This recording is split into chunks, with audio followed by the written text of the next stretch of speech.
Well, moving into our third story of the day, speaking about things that are ass backwards and upside down, you got Baltimore schools having 0 students proficient in mathematics. You guys, I hope you're sitting down for this because it shows you where our education is going, and there's no hope for it. As an educator myself, there is no hope for it unless you have a massive restructuring. So the Maryland State Department of Education recently released Baltimore students' 2022 test results. You sitting down? Revealed that 93% of 3rd through 8th graders tested below their grade level in math. I'm a math teacher myself. This is a kick in the nuts. After analyzing the results, the local news outlet found 23 schools, city schools, where not a single student tested proficient in math. 23 schools were sampled in Baltimore, in Maryland, and not a single, they couldn't find a single student that was proficient in math.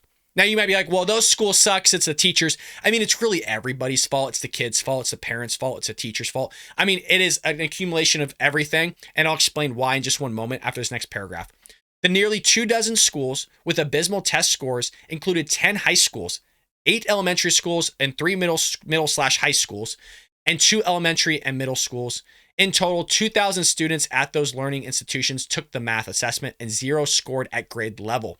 Now, we talked about how roughly 93% of kids are proficient in their class, meaning they're actually getting really good grades, extremely good grades. But then when they're given an objective test, like you're seeing here, you only had 2% actually being proficient in mathematics. So what you're seeing is a contradiction with what's taking place in the classroom to an objective test where they actually don't know the information. How does that happen, Brad? Well, students nowadays are allowed to retake the same test they saw on test day up to 100%. They can take it as many times as they want, meaning they're not actually learning anything. They're just memorizing the questions and just filling stuff out. There's no actual critical thinking involved in any of it. They can retake quizzes. Some districts are literally doing 50% on missing assignments, meaning you don't even have to turn an assignment in anymore and you get 50%. So that's how they're doing all this stuff, as well as offering extra credit. They're curving grades as well. So that's how you manipulate the data in the school system, and it's happening everywhere. It is literally an epidemic in terms of the skewed data and the inflated grades that you're seeing. Trust, it is.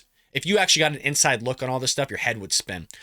Furthermore, this doesn't surprise me because you have kind of a milieu, a culture in America where there is really a big lack of studying.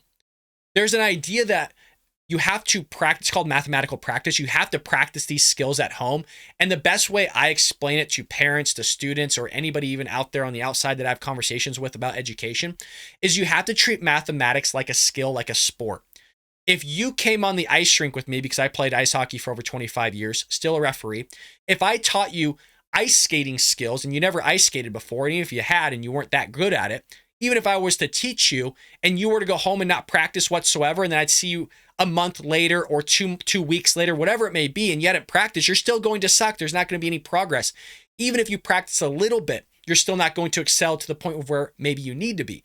Some people need a lot of practice in ice skating. Some people might need a little bit of practice to be at the same level of each other, depending on just cognition skills, motor skills, and things like that. So you have to practice your skills to be good at something. Math is the very same way. Some people are going to progress faster than others in the same way. There's some people that progress in sports faster than others, but you have to do it. So if you're going home and you're not studying and you're not sitting your kid down and actually making sure they're studying, but they're just up in the room swiping on TikTok and Snapchat for 3 hours and going, well, I couldn't figure it out.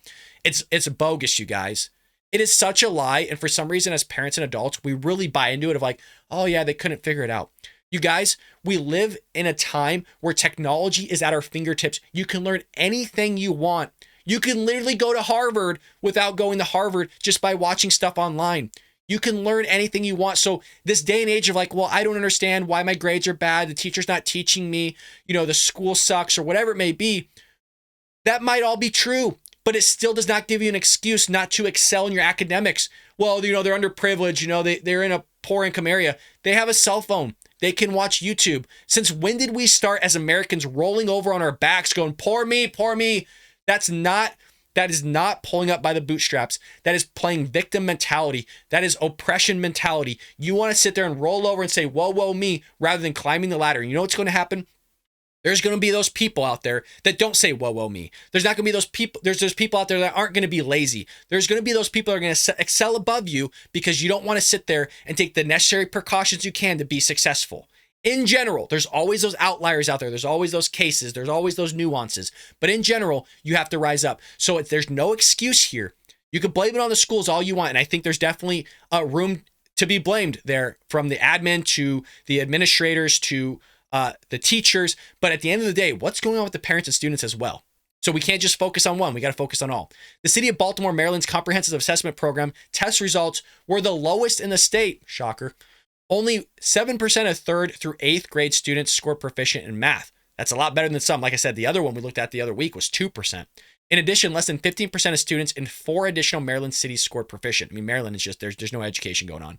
And by no education, I mean students aren't going home and actually learning this stuff and taking the time to really absorb it and have those skills of going from factual knowledge to cognitive fluency to procedural fluency to actual being able to perform these procedures on a test, an objective test where you can't sit there and BS your way through it. I know we want to say, well, we're just bad test takers. I used to say the same thing. You know what it was, folks? I just didn't study. And at least I'm honest with myself. I just didn't put in the effort. I wasn't a bad test taker. I just didn't study. So I didn't know the stuff when the test came up. So everybody, oh, well, they just forget it all. No, they didn't forget it all, you guys. They just didn't put in the time that other people did to score really well. Then what they did, put in the time, and that's why they scored really bad. But let me know. Maybe I'm too harsh. Maybe I'm an a-hole. I don't know. I think everybody should be blamed. I just don't think it should just be the teachers or the admin. The kids to blame too, as well as the parents. Maybe even more, because it's not like we're just sitting in the classroom not doing anything. We're teaching. It's up to you to take those skills that you were taught, that instruction manual, meaning your notes, and practicing it at home. It might take a long time. I'm sorry, that's life. Some things take a long time to learn. You can go on YouTube. Khan Academy's free. There's free tutoring at some libraries. There's so many outlets of you being successful. It's offered in this great nation of ours that it's almost impossible not to be successful. But again, you know, racism, oppression, bigotry, all those stuff's out there hindering people some way, shape, or form, which is a lie. I hope you enjoyed that clip from the Bald Brad Show. If you did, make sure to hit that subscribe button so you can stay up to date on all our future content.